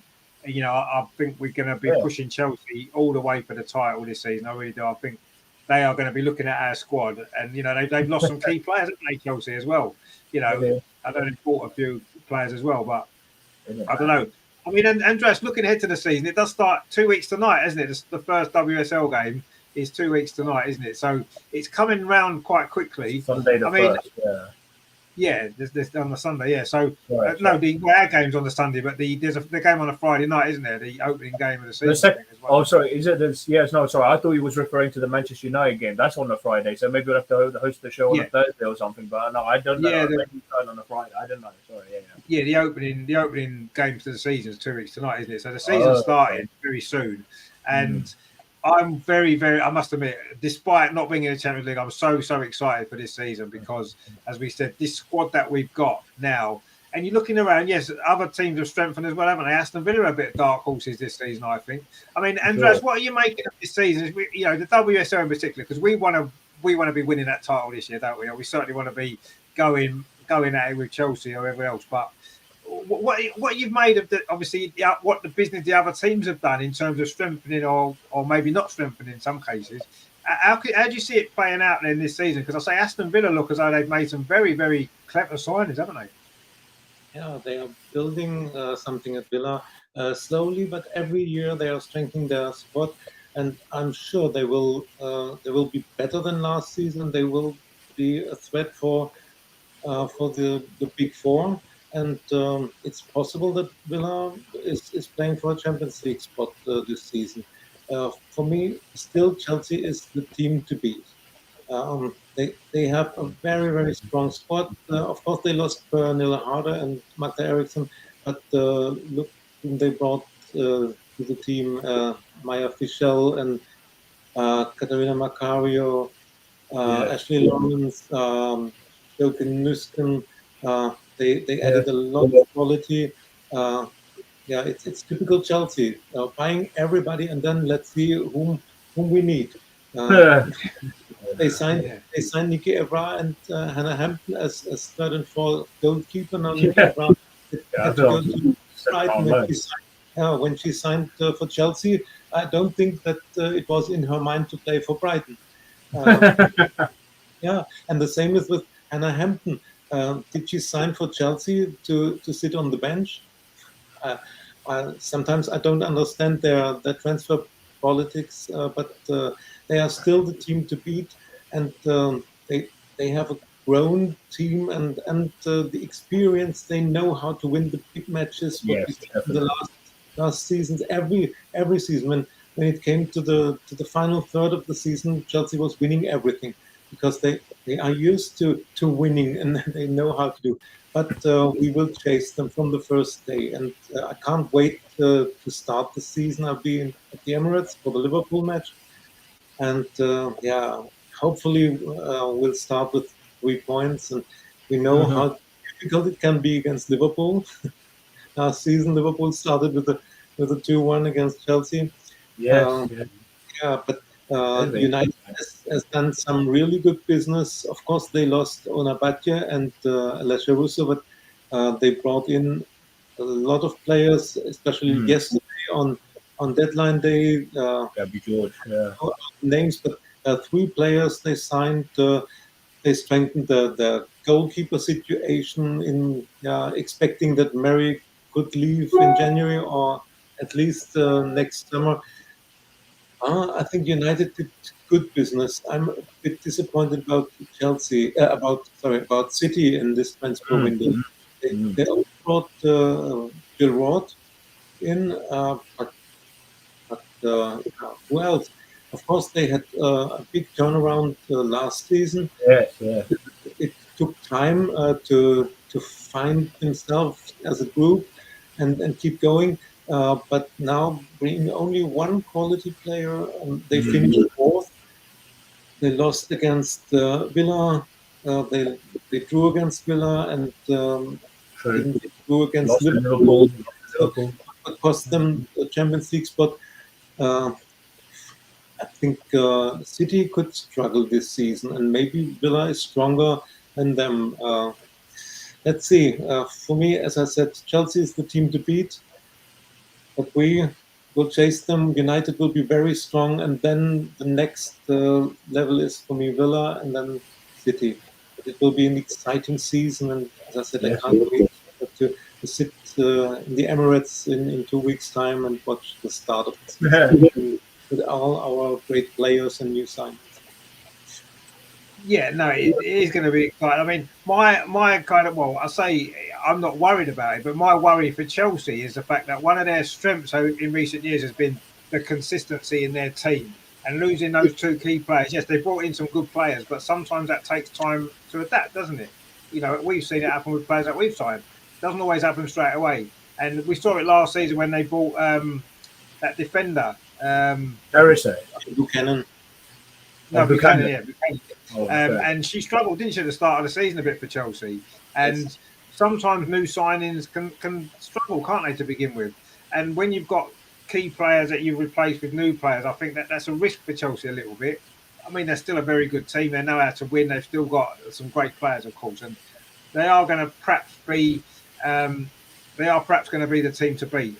But I think if anybody can beat them this season, I think it's us with our squad that we've got now. If we can keep most people fit, I don't know. I really do feel that I'm more confident going into this season than I've been for a long time. Probably for 5, 6, 7 years, that we can really do something special this season. I really believe that we can with this group of players that we've got now, and the transfer window's been great. I mean, Emma, what do you make of the season coming up? Obviously, the WSL season starting. Are we going to see a few changes in the teams challenging, as we spoke about Villa? I mean, Andreas thinks Villa might be challenging for the Champions League this season. City might be the team to drop out. I mean, you know, what are you kind of thinking for the season ahead? Because it's not going to be long until it's here, is it? No, and it is unusual because we've had that Friday night starts in the past. I would have agreed with you, but it's actually the first game was a 12:30 kickoff between Aston Villa and Manchester United on the opening game. So that's not a bad way to start actually the season. If you think about it, that's the first live game, and the thing is, I think Chelsea Spurs on that day as well, and we start, of course, Liverpool, which isn't televised. Yeah, so I mean, there's a lot of interesting business. I think there's one standout signing that I think we're looking to when you think. Who really shone during the World Cup as World Cup for keepers. I think Aston Villa's acquisition of Daphne von Domselaar, it could be a very, very good signing. I think she's a top goalkeeper. She showed especially in that quarterfinal for the Dutch against, I think it was in the quarterfinal against Spain. She made several outstanding saves. And so, yeah, she's one that could definitely lift them to the next level. Of course, you've got Rachel Daly, Jordan Nobbs. They've got so many good players now as well. So I think, yeah, they could certainly make some noise. Of course, they beat us on the last day of the season as well. And even though we beat them in the Conti Cup and beat them away, we still had to work for that. So yeah, I mean, they could certainly make some waves. Yeah, City signing dual Ward only was a bit of a surprise. Who was it? They let go Haley Rasso, which was a bit of a surprise. I know they still got Hemp and Shaw and Kelly and Mary Fowler, who I think could have a good season as well. I would like to maybe see them strengthen their defence, especially, which is what especially cost them in the back end of last season. But I mean, it remains to be seen. Yeah, Chelsea. Chelsea, we just know their squad depth. Okay, they let those two players go, but they did their business early. That's the thing. They know their business early. They settle the players in, and they don't. Okay, I wouldn't say we waited. We got our business done in good time. We acted quickly, which was good. And I would like our squad depth. And I agree with you. I think we could definitely have an excellent season as long as he finds the right blend and formation. And yeah, Manchester United still. There's one or two questions that remain about Manchester United for me. I know they have their squad depth now. We're letting so many big names go. Okay, why did they leave it until the last day? So I wouldn't say it was like a trolley dash, but it did feel like as if they left it really late to act, letting Bo Risa go, which was a shock as well in many regards. So I mean, they're meant to be seen if he can bend those players in. But Mark Skinner has shown he's a good manager. He's tactically astute, and they could have a good season as well. So let's wait and see. But isn't it funny that both Jewel Still, I find it astonishing that 4 months ago, both Jill Ward and Pauline Bramer scoring against us in the Champions League semi-final, and now they're playing for Brighton and Manchester City. So it just goes to show. And Vicky Losada is playing for Brighton as well, so they've got some good visitors as well. So I mean, there's so many big names that are playing for clubs you wouldn't have expected. So I'm interested to see how they get on as well. Yeah, it is. Yeah, I mean, there's been a lot of big names come into WSL, so it's exciting, isn't it, that we're going to be able to see these great players playing in the league this season. And yeah, I mean, there's been some great signings elsewhere as well. Yeah, I mean, Man United is an interesting one for me, isn't it? Because, you know, again, they might take time to adapt with their new signings. They've lost some very, very key players for them. You know, and the good news is, of course, every time we've played Manchester United over the last couple of seasons, the winning goal's been scored by a player that now plays for us. So that kind of should mean that we should beat them, because she's the only player that's she scored the goal against every single winning goal against us every single time that they played against us. She did it as well. Yeah, that's right. Ella Toon did it one season, but she's the only one that hasn't moved to us. So yeah. Well, yeah, Ella Toon did one season. That was a while ago. Yeah, but Russo was it last 2 seasons? Every single time they played against us, it was her that scored the important goals. Yeah, Russo scored all the goals against us recently. Yeah, pretty much. Yeah, so you know, I'm quite pleased on that basis that she's not going to be playing against us anymore. But let's hope that she can turn the tide and score the winning goal for us against. Because we played them quite early on. That was second game of the season, Friday night. Yeah, free Friday time. Yeah, that's going to be interesting, isn't it? But yeah, I mean, yeah, Chelsea are the team to beat. But I think at this moment in time, more on reputation because of how consistent they've been and how difficult they've been to beat in the big games when it matters. So, but I think when you look, player for player, I think that squad right now is stronger than theirs. But they've got that extra experience of winning the trophies that we maybe don't yet. You know, we won the Continental Cup last season, of course, which was beating them, which was brilliant. But when it comes down to the real big moments, this team, we've got certain players that have won all the trophies, you know, that we've won. But when it comes down to this group of players, hasn't won together, have they? Whereas a lot of the Chelsea players have, and that is a big advantage. But I think player for player, individually, I think we're stronger than them this season. It's not often I've gone into a season in recent years thinking that we've got a stronger squad than Chelsea, but I think we have this year. Whether that's enough on its own, just having individually better players, you know, we know how good. As much as we criticise her on this show, we don't particularly like her. Emma Hayes is a very, very good manager, and she knows what she's doing. She knows how to get results, and she knows how to get the best out of her players, and that's something that we have to compete against. I mean, I think Jonas has shown really good signs in the last 2 seasons, but he's got to prove it this season, hasn't he? Now that we can not only go toe to toe with Chelsea as we did in his first season, we can actually take that step and finish above them and win the title, because that's where you judge, like you judged on winning the league, aren't you? Emerson in the chat, he says, my dark horse for the Champions League spot will be Aston Villa. As for Chelsea, Man United and Man City, have to rotate their squad. Yeah, I mean, we've now got the players to do that, haven't we? More than we did last season, and we know the strength in depth the others have got. But yeah, I think Aston Villa will be the dark horses, for that sort of top 3. Are they quite good enough to sneak into that top 3? They'd have to finish above Chelsea, Arsenal, Man United, probably one of those 3, wouldn't they, to get in that top 3? I don't think they're quite good enough yet. But I have to say, what you said, Emma, about Daphne van Domselaar, the goalkeeper, the Dutch goalkeeper, when in the Euros last season, I wanted Arsenal to sign her. I think she's brilliant. I think she is a brilliant goalkeeper. And Aston Villa, they've got rid of Hannah Hampton, who's a good goalkeeper as well, very good goalkeeper, but they bought a very, very top quality goalkeeper there. I really, really wanted Arsenal to sign her last summer after the Euros, because she was brilliant. She was brilliant in the World Cup, and I think she's a really good signing. Actually, she could prove to be one of the key signings of the season for me. I think she's brilliant, and yeah, I'm disappointed that we didn't get her. We got Sabrina, and Sabrina's great, but Daphne, I think, is a little bit better. Anyway, Imperial Views kind of disagrees. As much as I rate our squad, Chelsea have the best squad behind Barcelona. I don't know, that they've lost 2 key players, haven't they? And yes, they've brought good players in, but are they going to settle in straight away? I don't know. I still think our squad, individually, player for player, I think we're stronger, but they've got that collective winning kind of thing that we maybe don't quite have yet. So they've got an advantage in that sense, but we'll see. I love our squad. I think this squad we've got now is absolutely brilliant. Competitive View says Mallard is a great replacement. and Gase. No, they're good signers. Don't get me wrong. They're good players. Absolutely. They didn't sign Mallard, did they? Did they sign Mallard? Yesterday they did. Yeah. I know they signed Gazy, but I didn't think they signed Mallard. I didn't even hear it. They signed Mallard? Oh, I didn't hear it. Yeah, I think that was. I think it was did. on the in the deadline. I didn't even hear about that transfer. Fair enough. Yeah. No, definitely. Yeah. Hannah says, "Oh, on loan. She's on loan. She's on loan. On loan, yeah. He said we need Maria. So Manu, she's not good for us. Please, Edu. I don't think Edu has much to do with the women's transfers. Actually, I don't think it's Edu that does it. But anyway, I agree. Maria would have been a great signing for Arsenal, but we've got Sabrina. I think Sabrina's great as well. So let's give Sabrina a chance this season. I'm sure she'll be. I think she'll be not like. She's not like. Terry says, "I'm looking forward to seeing Salty Emma's face at the end of the season when they haven't won anything." Well, you better hope. They'll sneak it and win something. They're bound to. Imperative View says, Chelsea are the favourites. Bias aside, United and us are neck and neck. They beat us every time.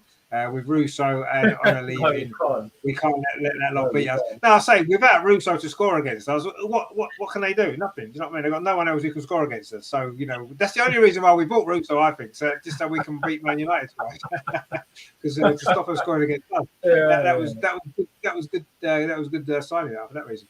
And Petty View says, Lauren James is one to watch this season. Yeah, of course she will. But yeah, the forward line is still very good, isn't it? Yeah. It is, but look at our forward line. You know what I mean? We've got two. Chelsea have got one centre forward, Sam Kerr. And if Sam Kerr isn't on her game, they don't have another goal scorer. They've still got Gu Ryan, Erin Cuthbert, Macario. But if we look at the goals that we've got from our wide position, we've now got two. I know. I'm just saying.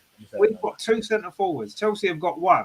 And as good as their one centre forward is, we've got two. So we've got double. We've got eight. We've got eight. Well, yeah, we've got 8 forward. Yeah, that's not even including, of course, Aviv, who's going to be fit in the not too distant future. We hope so. Yeah, she comes back in, and Beth as well. Leah to come back as well. Laura, yeah. So no, we're cooking. Honestly, I think we're cooking. Yeah, no, we are. I'm not worried about our squad. Obviously, Chelsea are going to be difficult to beat. Of course they are. We know how strong they are, but this is our chance, isn't it? This is our chance. I mean. We always expect Terry to be quite optimistic, and he says it's our league and cups to throw away this season. Don't get ahead of yourself. I wouldn't say it's ours to throw away. I think we've got a great chance. We've got a great team, and we've got a great chance. But I'm not sure it's ours to throw away quite yet, because nothing started, has it? So we'll see. But yeah, we've got a great chance of winning as many things as we can possibly win, which at the moment is only 3. But 3 will do. Let's be honest. 3 is good. Michael's our resident Barcelona fan. Good to see. Says Gase will be top scorer in the Super Duper League. United will probably win. No, they won't. I think she's a good player, of course. But she won't be top scorer, and then Man United aren't going to win the league, are they? Let's be honest, they're not. They've got a goalkeeper who doesn't want to be there for a start off, so that's not a good sign, is it? It doesn't even want to be there. Imperative View says, what do you make of Alea Cadena? She looked decent in the World Cup. Yeah, exactly. I mean, that's all I've got to go on, if I'm totally honest. I didn't see much of her before. I don't think she was playing much for Barcelona, was she? She wasn't a regular in the team. So we all saw her at the World Cup. We knew the interest there. We knew we were likely to sign her. So I was impressed with her in the World Cup. What she's like overall is a little bit up in the air at the minute. We'll see. I'm sure she's going to do well. I mean, Andres, what did you make of her in the World Cup? Because she was good, wasn't she, what we saw of her? Yeah, she had a good World Cup. Her problem was that in Barcelona, she was behind Marpilion. And you can't expect to get a lot of minutes when there's a player like Marpilion in defense. But Laia Codina had a really good World Cup, and I think she has to adapt to the English football, to the Women's Super League. It's different style of playing than in the Spanish league. So I think she will need time, and then it's up to building a partnership with Amanda or Lotta. We can't expect her to be on Leah Williamson level or on her level from day one on. But give her time. She's, I think, 23, so she's a really young player. She has experience not as much in the Spanish League or in the Champions League, but in a World Cup. And I think what we saw at the World Cup gives us a lot of hope. And as I said, when she has adapted to the English style of playing and to the league and build a partnership with the other defenders, then she's a player for the future. Yeah, exactly. And we needed more bodies in that position, didn't we? As well, we spoke about this loads of times before because we've lost Rafaela, of course, and Leah's out until probably at least after Christmas, isn't she? We'll see what happens there. Michael says there, Cadena was on loan in Italy before. She'll be fine for the Gunners. Well, yeah, you see, this is. I know you don't particularly rate the English teams, but anyway, we'll see. We'll see what happens. But no, I mean, I think she's a decent signing for us. We'll have to see exactly how quickly she settles and fits in. But yeah, I'm not. Any player that's played for Barcelona is going to be good with a ball at their feet, aren't they? Let's be honest. Yeah. You kind of know that's what you're going to get. Yeah. So she isn't going to be. She's not going to be the new Leah Williamson, and we don't need the new Leah Williamson because we've still got the original Leah Williamson, and she'll be back very soon. But I'm happy with the signing. We'll see how she goes. But obviously, we brought Amanda to come straight into the team, haven't we? Because she's got the experience, and we've seen how great she is. So that's improved. Sort of replaced Rafaela, I suppose, in some ways. A danger from set pieces and stuff like that. So, but we'll see. Imperative View says there. You lot forgot to count. Bear in mind, she's the best finisher at the club. Well, she's been the best finisher at the club in the last season and early this season, I suppose. Oh, you can't beat a bit of Jen. You can't beat a bit of Jen. But yeah, I'm not sure about that. Terry says the only worry with Cadena is she scores own goals like Harry Maguire. Don't compare her to Harry Maguire. How dare you? She's not that bad. Come on, let's be honest. She's nowhere near that bad. Nobody is. It was one back pass, and you're criticising her. Come on. It was a bad one, to be fair. But anyway, everyone can make a mistake, can't they? That's fine.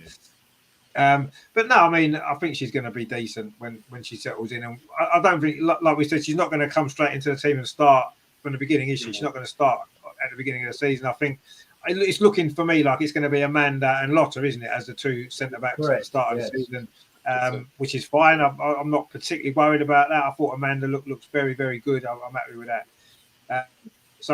But Cadena is going to be a very, very good player to have in a squad when she's needed, and I'm sure she'll do well. So going to be a good signing as the others are. But yeah, I mean, I'm excited for the season. I really am, and I'm really optimistic that we're going to do something maybe special this season, and maybe being knocked out of the Champions League in the manner that we were. I think it's going to fill these players with a little bit more. Now they're going to be more determined to really do something, aren't they? This season now in the domestic competition, the WSL in particular, I can see them thinking, right, okay, we're out of the Champions League. Let's focus now on winning this WSL, going all out to win that. And I think that we're coming into the season almost angry and, really fired up. And I think that's a good sign. And if we can carry that through, I don't think too many teams will get in our way. I think we're going to be brushing teams aside this season, and it's going to be good to watch. I can just see it. I feel that they'll feel very, very hurt by that Champions League defeat, and they'll be determined to make up for it. We want to send a message. Yeah, send a message. Yeah, and the way to make up for it is to go out there and start smashing teams in the WSL. Starting in 2 weeks' time against Liverpool, and then in 3 weeks' time against Man U. That'd be great, wouldn't it?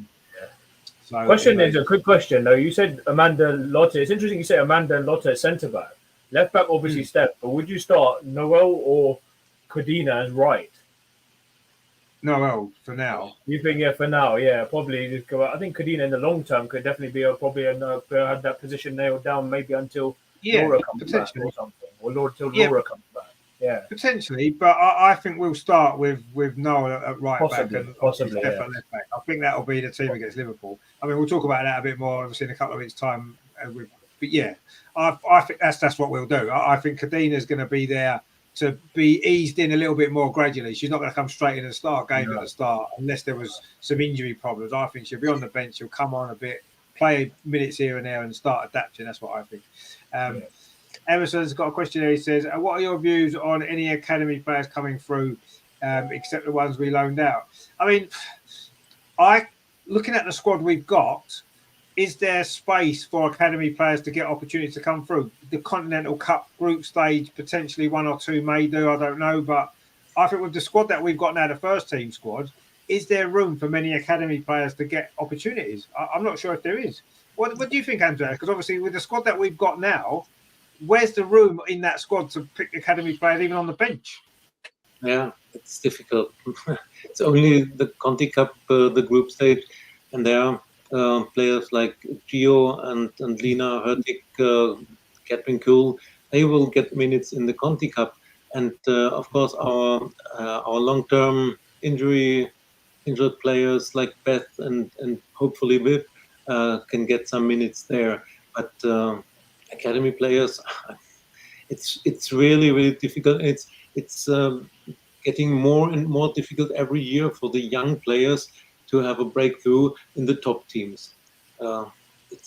That's not a good development, but for the young players, there are normal ways to go to the lower clubs, to the smaller clubs in the WSL or to the championship.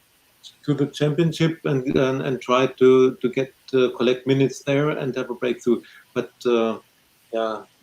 getting minutes or being regularly in the starting lineup in the top teams, Arsenal, Chelsea, United, Villa, it's nearly impossible, and it's getting more and more impossible every season. It is, yeah, and unfortunately, that's the way it's going, isn't it? Because as we said it right earlier on in the show, that you've got to have a big first team squad of players because of the number of games, the lack of rest places in between, all the international tournaments. Yeah. So you've then got a big first team squad. How do you breed the academy players into that to play in the WSL? You can't. There's not enough opportunities to do that, is there? And even being in the Champions League would have made it even more difficult because some younger players are more likely to play in a Continental Cup than they would in the Champions League group stage. So they've got slightly more chance this season now, but I can't see, as we said, look at the squad. Those squad players need to be playing the first team squad that we've got because some of them won't play in the WSL very much. So where do they fit in? That's the problem, isn't it? And that's why the better ones that have been in and around the squad last season have been loaned out because they need to play. And they'd be loaned out to play. And that is probably the way it's going to work, isn't it? You get your young players, you loan them out, they play lower leagues, they do well, and then either they're going to be ready at some point to come back into our team, or they're going to move on and play at a maybe slightly lesser WSL team or go abroad or wherever. So that seems to be the process. I'll be amazed this season if any of the academy players break into the first team this season with the squad that we've got. I can't see it happening. It only really happened last season because of the injuries that we had. Michelle wouldn't have got on in the Champions League semi-final if we'd had stronger players on the bench. No disrespect to Michelle. She's a great player, but she wouldn't have been in that position had we had a stronger squad last season. We hadn't had the injuries that we had. So, no, I can't see any breaking through at all this season. It is a problem long-term, maybe, but it's where we are and where women's football is. What do you think, Amar? Do you think there's going to be opportunities for any of the academy players to come through and make get on the bench even in the WSL or anything like that? Probably not, is it really? No, it's not going to be difficult. I mean, you're best probably looking at when you've won the squad rotation, maybe in the early rounds of the FA Cup or possibly the Conti Cup. Now they've got the group stage. Yeah, you'll be keen to rest. Well, I mean, you can see that it's like not too dissimilar a situation. I'm not sure that Jonas would carry out, but it's not a dissimilar situation like you have in the early rounds of the FA Cup and you see in the men's FA Cup or the Conti Cup. Some players, I mean, it's very rare for it to happen in the women's game. Some managers maybe to change the entire squad, but you may see one of them get a run out on in the early stages of the cup competition, the league and the league possibly not. So I mean, it'll be interesting to see. But I mean, I know one or two of our youngsters have been loaned out. It's good. They'll get more valuable game time and come back stronger and maybe play in the future. But yeah, unless it's like in the early rounds of the cup competitions, it's going to be extremely difficult for them to break into the first team, really, isn't it? Yeah, no. This season is going to be really tough, because not only this season, but going forward beyond that, with the squad that we're going to likely to have. So, yeah, I think it's going to be tough. And yeah, maybe they'll have to be out on loan. The better ones will go out on loan and play. Yeah. That's what they need to do to develop their career, don't they? And I'm sure that's what will probably happen. Imperative View says their thoughts on our new assistant coach, Renee Figures. Didn't know she played for us. Well, she didn't really play for us, did she? I think she was there as a younger player without really playing for the first team. Obviously, her and Jonas they've known each other from the days at Rosengard, haven't they? So that's going to be where that's come from. I mean, I don't know too much about her. She seems like she's a decent coach. Jonas obviously trusts her. Do you know too much about her, Andreas, in terms of her coaching career and stuff? No, I don't know much about her, and I was surprised when we announced her. But obviously, we need an assistant coach, and yeah, it's necessary to have someone who is not responsible for the sport, but has more time to concentrate on personal development of single players. And it's good that Kelly Smith is still, or she seems to be still a member of the trainers or coach staff. So I think this is important to have them. I don't know much about Renee Seegers. Let's give her a chance. Jonas trusts her. He wanted her in, and so let's trust her too. Exactly. Yeah. I mean, I would say obviously they've worked together before, haven't they, her and Jonas? So I think that's a positive sign for me that he's got someone in that he trusts and that he's worked with. I mean, Emma, do you know too much about her sort of as a coach? What she's likely to bring to the team? Can't say I know too much, but yeah, I'm interesting. Lydia Bedford, who was on, I don't want to change subject. She was brought in temporarily last time. So is he going to work alongside her, or has he moved Lydia on? I'm actually not sure, but no, I've been to see if they work together. Or I'm not too aware of fully aware of what the situation is. Because I know he brought in Lydia for a time towards the end of last season. So is he replaced though, or are they going to work alongside each other? I'm not too sure to be fair, but no, I can't say I know too much about it. If I'm being honest. I don't know what's happened with Lydia Bedford actually, because she did come in at the end of last season. I don't know whether that was a temporary thing. So. Yeah, I'm not sure because I don't think she's still involved, is she? As far as I'm aware, is she still involved in this? Do you know? Oh, she's actually Lydia Bedford. Brentford. She's actually gone. Sorry, go on, Andrea. She left Arsenal, and I think she's got a job elsewhere. But she's actually looking out as well. She's actually looking for Brentford now. Brentford's under 18s men's team, so that'll be interesting. There's only Brentford. Is she? Yes. Yeah. Wow. Looking for Brentford's under 18s. Yeah. It's an interesting one. Wow, that is interesting, isn't it? I think she was good for us while she lasted. She was good for us while she lasted, but now she's looking for Brentford's under 18s team, so that'll be interesting. So it seems as though maybe then, obviously, Renee's come in as a replacement, potentially then long-term replacement, which obviously interesting. She used to work in Sweden. Yeah, sorry, she used to work in Sweden as well. So that's why Jonas knew her, because she used to work with Lynn. She used to play for, who was it? I'm looking right here. She was an assistant manager in two Swedish teams for about 5 years. So yeah, interesting. Also not assistant manager. She actually had to retire due to a serious knee injury. And then since 2018, she's been in management. So it'll be interesting to see what she brings. Yeah, I mean, Jonas does seem to have a preference for people that are either Swedish or have played in Sweden, because obviously Cooney Cross was playing in Sweden. Obviously, we've got Stina, he's got a man. We've got Freedom Arnhem as well. Stina Herzig. Yeah, a lot of them have got Swedish connections, haven't they? So, and obviously, I mean, Sweden are number one in the world, aren't they? The number one team in the world. So it's not bad. I think are they number one now? I think they are, aren't they? But anyway, they're one or two. No, I suppose. Aren't they? On Spain, number one team. Sorry. I don't think it quite works like that, does it? Sweden won. Sweden 1, Spain 2, USA 3, England 4, France 5. I don't know how USA are above us, but anyway, we won't worry too much about that. But yeah, so I mean, if you're going to try and copy anybody, copy the best nation in the world, in Sweden. So there you go, and that's what we seem to be doing, which is fine, because they're not a bad side, are they? We've got Rajanda with us. He says, "Hi guys." He says, "Most of Europe will be missing Arsenal playing the Women's Champions League." Absolutely, of course they will.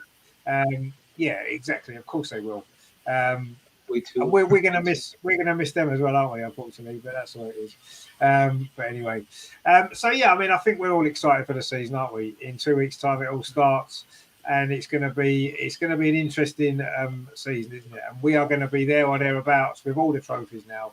You know, let's forget the Champions League. It doesn't matter really, does it? Let's be honest. It doesn't matter anymore. We can just forget about it. We don't care. We've got 3 other trophies to win, and we're going to go out and do our best to win as many of them as we can. And I'm confident that we will.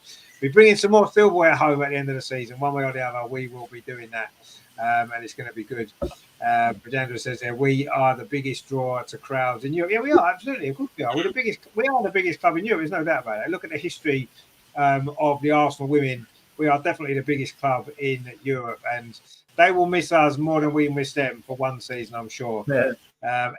Of course, it gives Barcelona, doesn't it? It gives Barcelona more of a chance of winning the Champions League again, doesn't it? If we're not in it, so they'll be delighted we're out, because it makes their route easier, doesn't it?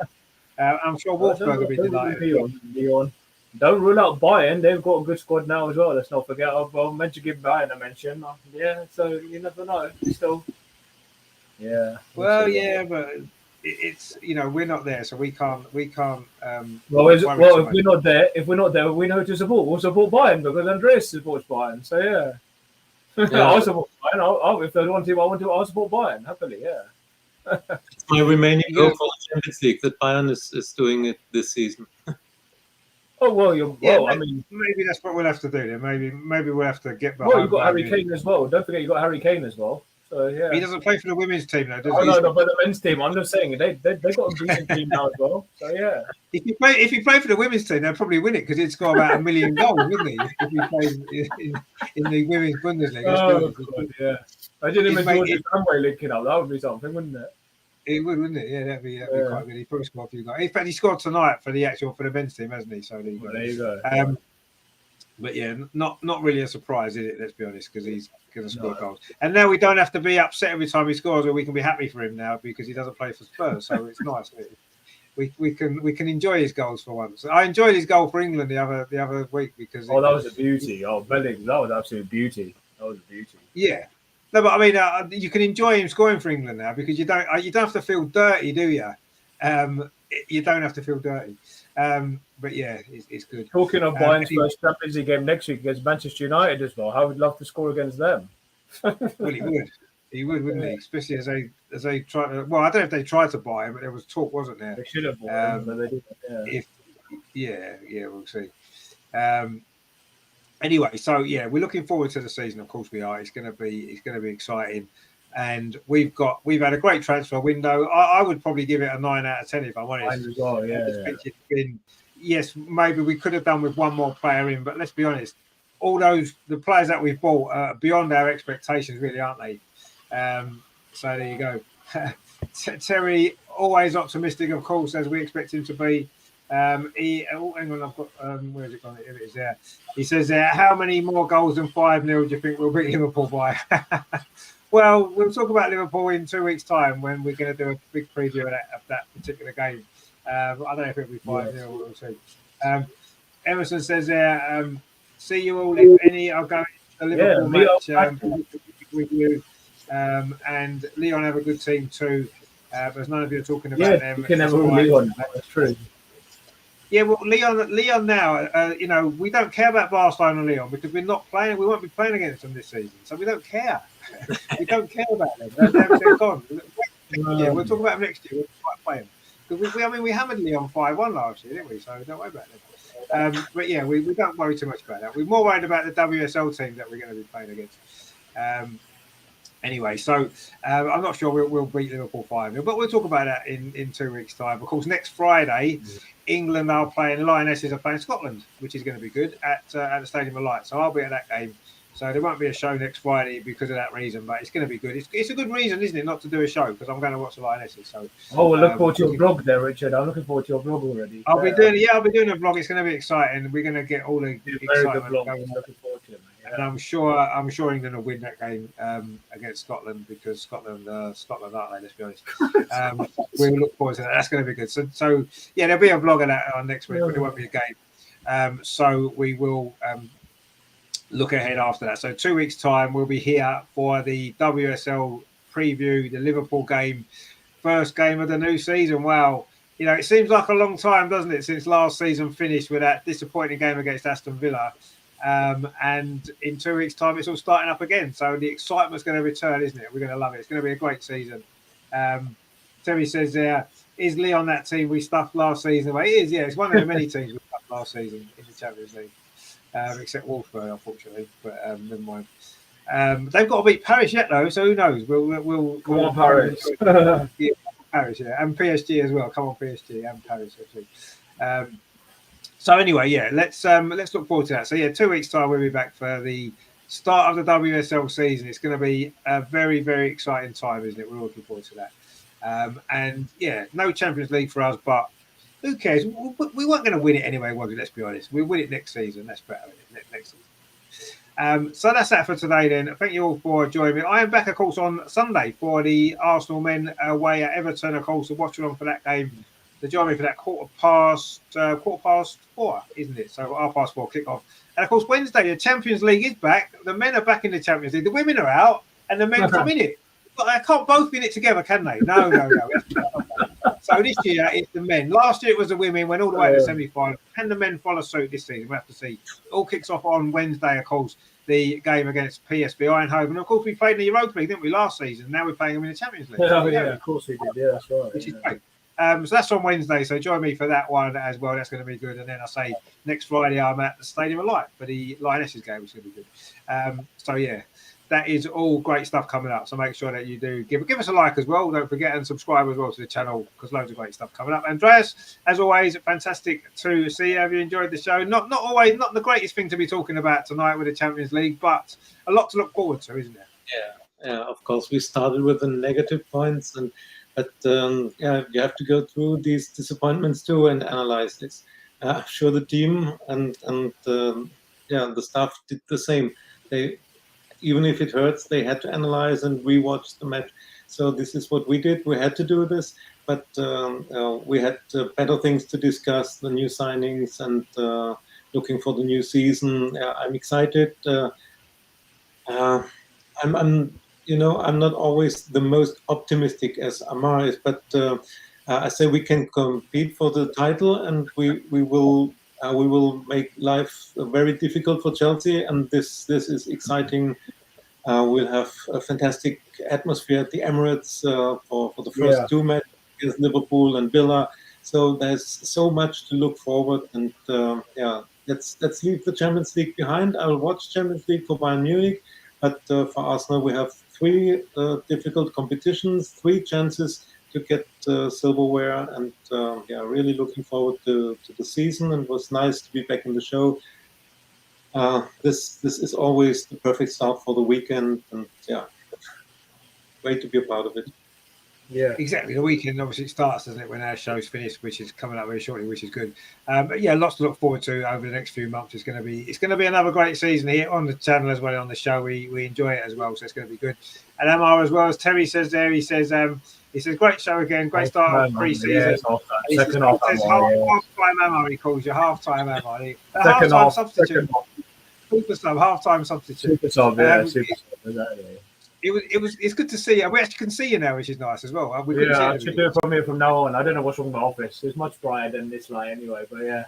It's fine. It's the angle of the light, Amar. That's what it is. It's where the light is, not how bright it is. Exactly. That's right. But anyway, it's much good to see you.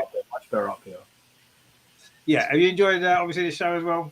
Yeah, it's been good. Difficult week, but I forgive the players. I think they're ready to go. Just fingers crossed now that there's nobody get injured. I mean, the mountain of games will just keep popping up. But as I said, having Champions League could play to our benefit, and we won't be playing too many weekdays. So yeah, we've got a great squad now, and I have very high hopes for the season. And I think we're disappointed if we don't build on the Conti Cup success of last season. So I'm feeling optimistic. I think maybe we could win 2 trophies this year, but let's see.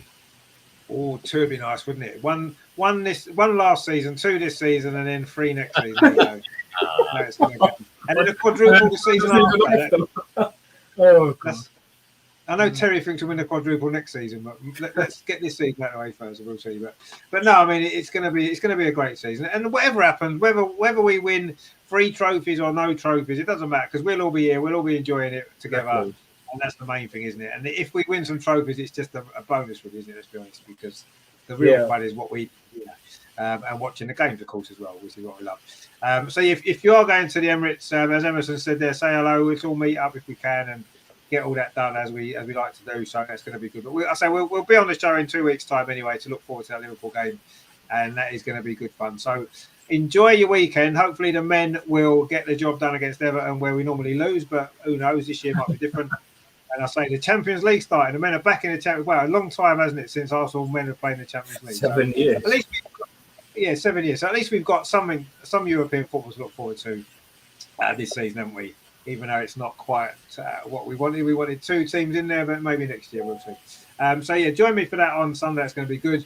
Thank you to Andreas, of course, as always, and to Amar, and to all you guys in the chat. So many comments tonight again. It's brilliant to be reading your comments and stuff like that. So that's good stuff. Terry says, take care all, and great to see you all again.